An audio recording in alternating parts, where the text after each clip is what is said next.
എല്ലാവർക്കും പൂന്താനത്തിൻ്റെ ശ്രീകൃഷ്ണ കരുണാമൃതത്തിലേക്ക് സ്വാഗതം. നാമാമൃതം എന്ന ഭാഗമാണ് നമ്മളിപ്പോൾ നോക്കിക്കൊണ്ടിരിക്കുന്നത്. അതിലെ 134-ാമത്തെ ശ്ലോകമാണ് ഇന്ന് നോക്കാനുള്ളത്. അത് ഭഗവാനോടുള്ള ഒരു അപേക്ഷയാണ് പൂന്താനത്തിൻ്റെ. വമ്പേറുന്നസുരർക്കുടംഭുകളവാൻ അമ്പേറുമമ്പാടിയിൽ പൈമ്പാൽ വെണ്ണ പകർന്നു കുംഭമുടനെ സംഭിദ്യ മേവും വിഭോ. അംഭോജത്തിനു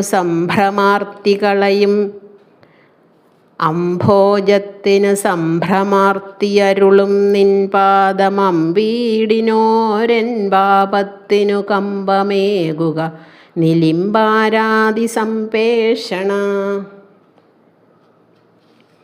വമ്പേറുന്ന അസുരർക്ക് എന്ന് പറഞ്ഞാൽ ഊറ്റം കൊണ്ട് ഭഗവാനെ കൊല്ലാൻ വേണ്ടി വന്ന അസുരർക്ക്, വീരവാദത്തോടെ വന്ന ഭഗവാനോട് ഷണ്ഠ കൂടിയ അങ്ങനെ ഉള്ള അസുരന്മാരുടെ ഡംഭ് കളവാൻ, അഹങ്കാരം നശിപ്പിക്കാൻ, അൻപേറും അമ്പാടിയിൽ, അൻപേറും ശ്രീകൃഷ്ണനോടുള്ള സ്നേഹം നിറഞ്ഞു നിൽക്കുന്ന സ്ഥലമാണ് അമ്പാടി അല്ലേ. അൻപേറും അമ്പാടിയിൽ വാത്സല്യം, സ്നേഹം ഇതൊക്കെ വഴിഞ്ഞൊഴുകുന്ന അമ്പാടിയിൽ അല്ലെങ്കിൽ നന്ദവ്രജത്തിൽ. പിന്നെ പൈമ്പാൽ വെണ്ണ പകർന്ന്, പിന്നെ പശുവിൻ്റെ കറന്നു വച്ചിരിക്കുന്ന പാലും വെണ്ണയും തൈരും എന്തൊക്കെയാണ് ഉള്ളതെന്ന് വെച്ചാൽ അതൊക്കെ കവരും. പിന്നെ അതൊക്കെ കുടിച്ചതും പോരാ, കുടിച്ചതും പോരാ, ആ കോടം ഉടയ്ക്കുകയും ചെയ്യും എന്നാണ് പറയണത് അല്ലേ. ആ പാല് കുടിക്കണമെങ്കിൽ പാല് കുടിച്ചാൽ പോരെ, അതല്ല ചെയ്യുക, ആ കോടവും പൊട്ടിക്കും. അങ്ങനെ പരാതി കേട്ട് അവസാനം യശോദ എല്ലാവർക്കും പൊന്നും കുടം മേടിച്ചു കൊടുത്തു എന്നാണ് പറയണത്. മൺകുടത്തിലാവുമ്പോഴല്ലേ അവൻ പൊട്ടിക്കുള്ളൂ, നിങ്ങൾക്ക് ഞാൻ പൊന്നും കുടം മേടിച്ചു തരാം എന്ന് പറഞ്ഞിട്ട് പൊന്നും കുടങ്ങൾ മേടിച്ചു കൊടുത്തു അത്രേ. അങ്ങനെ പൈമ്പാൽ വെണ്ണ പകർന്ന് എന്നാണ് ഇവിടെ, കവർന്ന് എന്നും ആവാം. ഉടനെ കുംഭം സംഭിദ്യമേവും, പശുക്കളുടെ പാല് വെണ്ണ ഇതൊക്കെ മോന്തി കുടിച്ച് കോട ഉടച്ച് സകല ഹൃദയങ്ങളെയും ഭരിച്ചുകൊണ്ടിരിക്കുന്ന വിഭു എന്ന് പറഞ്ഞാൽ എല്ലായിടത്തും വ്യാപിച്ചിരിക്കുന്നവൻ. പിന്നെ അംഭോജത്തിന് സംഭ്രമാർത്തിയരുളും, താമരപ്പൂവിന് അസൂയ കൊണ്ട് സങ്കടവും മൗഢ്യവും ഒക്കെ കൊടുക്കണ നിൻ പാദം.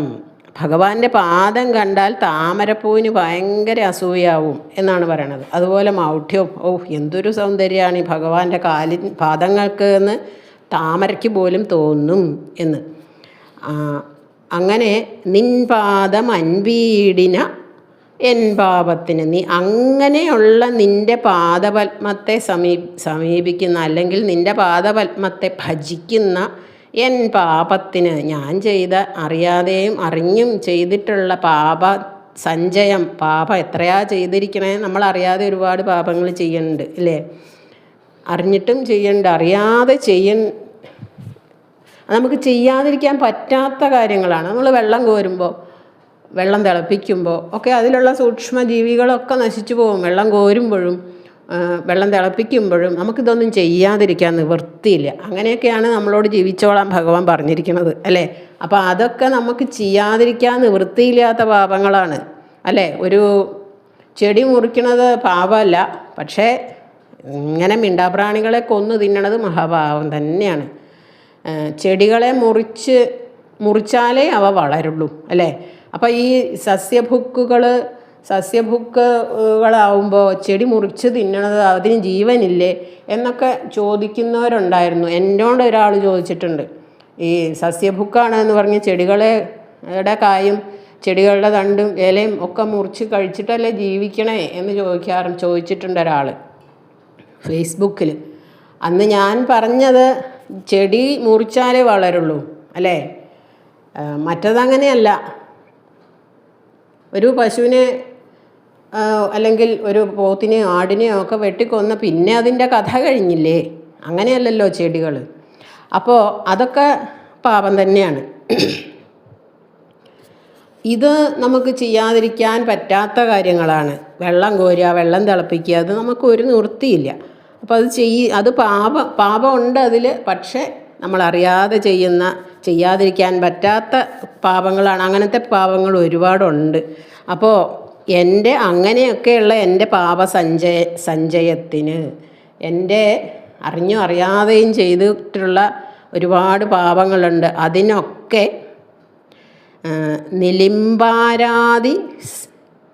നിലിംബാരാതി സംവേഷണ എന്ന്. നിലിംബൻ എന്ന് പറഞ്ഞാൽ നിലിംബർ എന്ന് പറഞ്ഞാൽ ദേവന്മാർ. അരാതി എന്ന് പറഞ്ഞാൽ ശത്രു എന്നാണ് അർത്ഥം. സംവേഷണം എന്ന് പറഞ്ഞാൽ മർദ്ദനം അല്ലെങ്കിൽ ഹനിക്കുക, ഇല്ലാണ്ടാക്കുക എന്നുവെച്ചാൽ എൻ പാപത്തിന് നിലിംബാരാതി സംവേഷണ എന്ന് പറഞ്ഞാൽ പാപങ്ങൾക്ക് ഒരു കമ്പം ഏകുക എന്ന് പറഞ്ഞാൽ ഒരു ഭയം. ആ പാപങ്ങൾക്കൊരു ഭയം ഉണ്ടാവാൻ പാകത്തിന് ഒരു സ്ഥാനഭ്രംശം വരുത്തണേ എന്നാണ്. എന്ന് വെച്ചാൽ ഞാൻ അങ്ങനെയൊക്കെ ചെയ്തിട്ടുള്ള പാപങ്ങൾ എന്നിൽ നിന്ന് അകന്നു പോകണേ എന്നാണ് പൂന്താനം ഭഗവാനോട് അപേക്ഷിക്കുന്നത്. അടുത്ത ശ്ലോകം 135. അത് ഈ എല്ലാ ഇനിയുള്ള ശ്ലോകങ്ങൾ 2-3 എണ്ണം നമ്മളോട് പൂന്താനത്തിൻ്റെ മനസ്സിനോട് പറയണ കാര്യങ്ങളാണ്. പക്ഷേ അത് ഈ മനുഷ്യരായി ജനിച്ചവർക്കൊക്കെയുള്ള ഒരു ഉപദേശം പോലെയാണ് ആ ശ്ലോകങ്ങളെല്ലാം. അതിൽ മനസ്സിനോടുള്ള ഒരു ഉപദേശമാണ്. ഇനി വരുന്ന 3 ഞാൻ വായിച്ചത് 4 എണ്ണമാണ് പറയാൻ ഉദ്ദേശിക്കുന്നത്. അതിൽ ഇനി വരുന്ന 3 മനസ്സിനോടുള്ള ഉപദേശമാണ്. നമുക്ക് ചെയ്യാൻ പറ്റണതാണ്, പറ്റാത്തതല്ല എന്നാണ് പൂന്താനം പറയണത്. എന്താണെന്ന് നോക്കാം. നിർമ്മായം നിജധർമ്മമാസ്ഥയൊടു ചെയ്താകുന്ന സൽക്കർമ്മവും പെൺമായത്തിലകപ്പെടാതെ മരുവീടെന്നാകിൽ നന്നായി വരും. കർമാകർമ്മവികർമ്മമർമ്മമറിവാനാളല്ല നാമാമൃതം നമ്മാലാവതു സേവ ചെയ്യുക സുഖമേ തൃക്കാലൊടെത്തിയിടുവാൻ. സുഖമായിട്ട് ഭഗവാന്റെ തൃക്കാലിൽ ചേരാൻ, തൃപ്പാദത്തോട് ചേരാൻ എന്താ ചെയ്യണ്ടേ എന്നാണ് ഇതിൽ പറഞ്ഞിരിക്കുന്നത്. നിജധർമ്മം, നിർമ്മായം നിജധർമ്മം, ഒരു കളങ്കവും ഇല്ലാതെ നിർവ്യാജമായിട്ട് ആത്മാർത്ഥതയോടെ ആശ്രമധർമ്മങ്ങളുണ്ട്. അതായത് നമ്മൾക്ക് കാണാൻ പറ്റാത്തത്, അദൃഷ്ട സാഹചര്യങ്ങൾ, നമുക്ക് ഓരോരോ സാഹചര്യത്തിൽ ഓരോരോ സമയത്ത് ഓരോരുത്തർക്കും വന്നു ചേരുന്ന ധർമ്മങ്ങളുണ്ട്.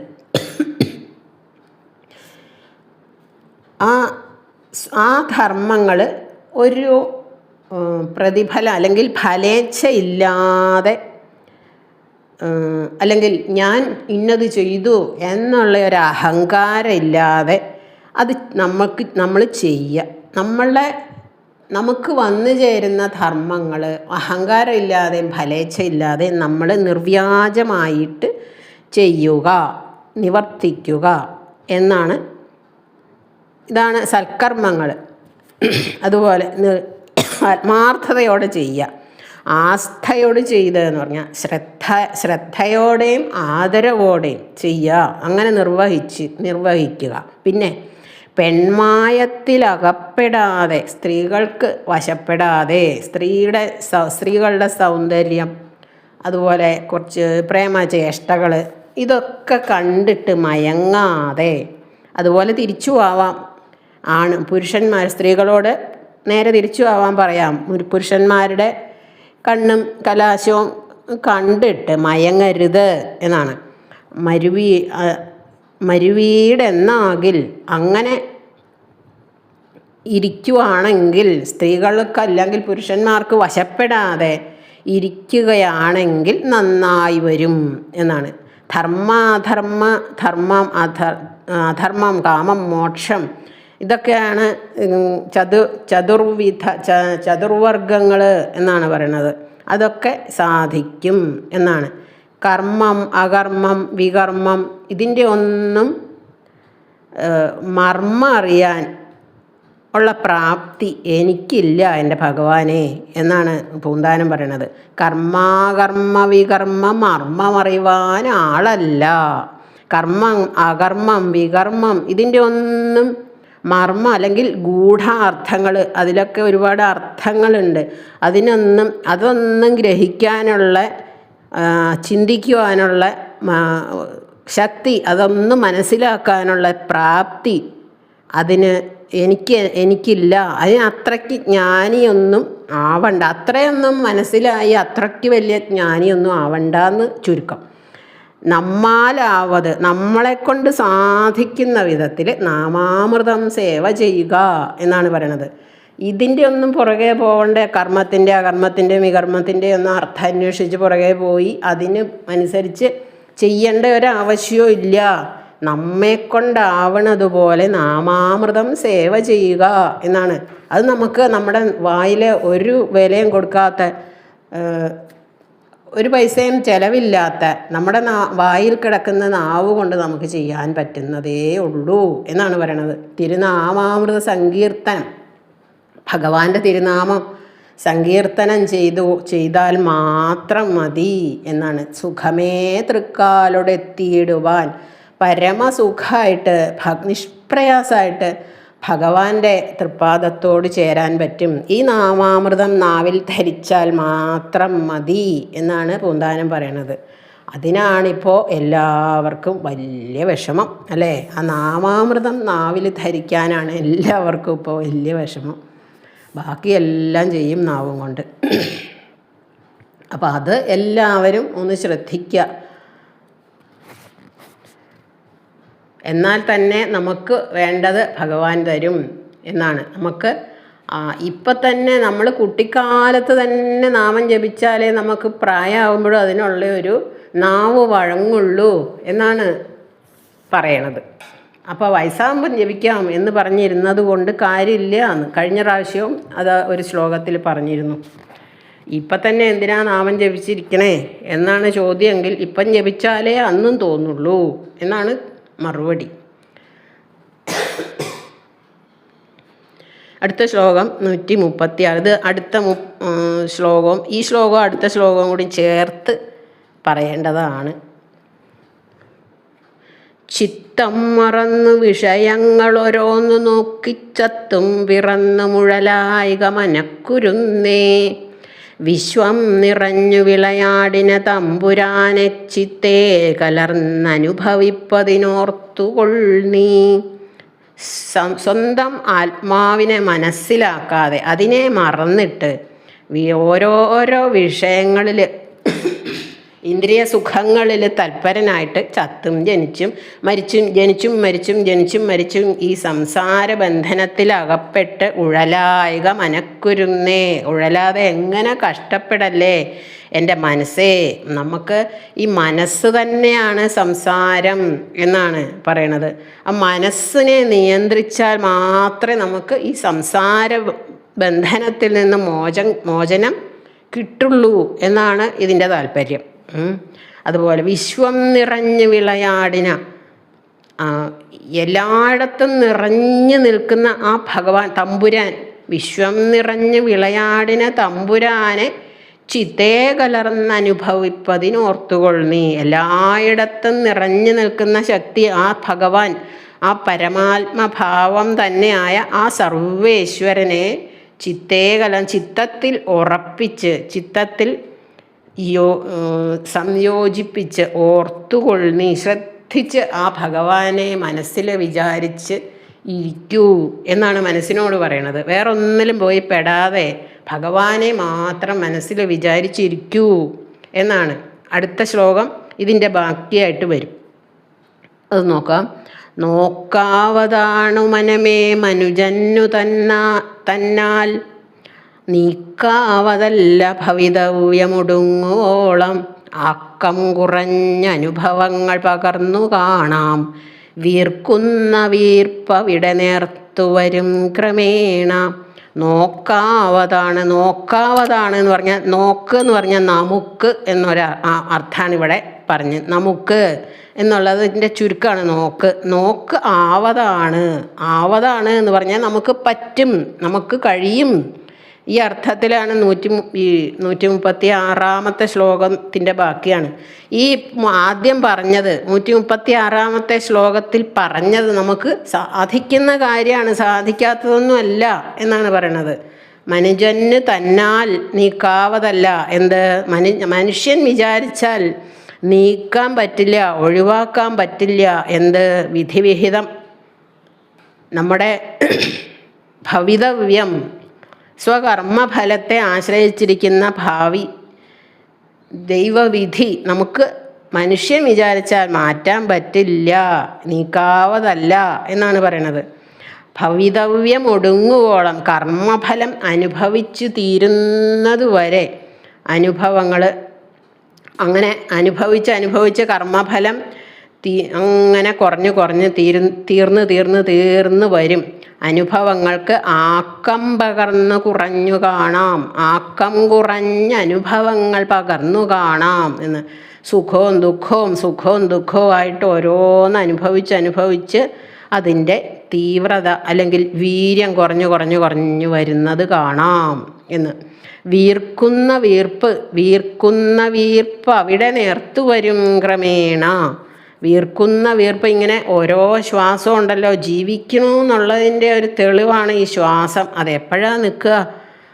ഈ അങ്ങോട്ട് മേപ്പെട്ടെടുത്ത ശ്വാസം പിന്നെ ഒന്ന് എടുക്കാൻ പറ്റുമോ എന്ന് നമുക്ക് ഓരോ ശ്വാസം എടുക്കുമ്പോഴും പറയാൻ പറ്റില്ല, അല്ലേ? അങ്ങനെയല്ലേ നമ്മളിപ്പോൾ ഒരുപാട് കേൾക്കുന്നുണ്ട്. വീണ് മരിച്ചു, കുഴഞ്ഞ് വീണ് മരിച്ചു എന്നൊക്കെ കേൾക്കുന്നുണ്ട്. ആ ആൾ വിചാരിക്കുന്നുണ്ടോ അടുത്ത ശ്വാസം ഞാൻ എടുക്കില്ല എന്ന്? ഒരുറപ്പുമില്ല. അങ്ങനെ ക്രമേണ നേർത്തുവരും ക്രമേണ എന്നാണ്. ഇഹലോക കാലാവധി തീർന്ന് വരും. അതായത് കൈവല്യപ്രാപ്തി. അവസാനം ഇതിങ്ങനെ ഈ പ്രാരബ്ധം തീർന്ന് കൈവല്യപ്രാപ്തി കിട്ടും എന്നാണ് അർത്ഥം.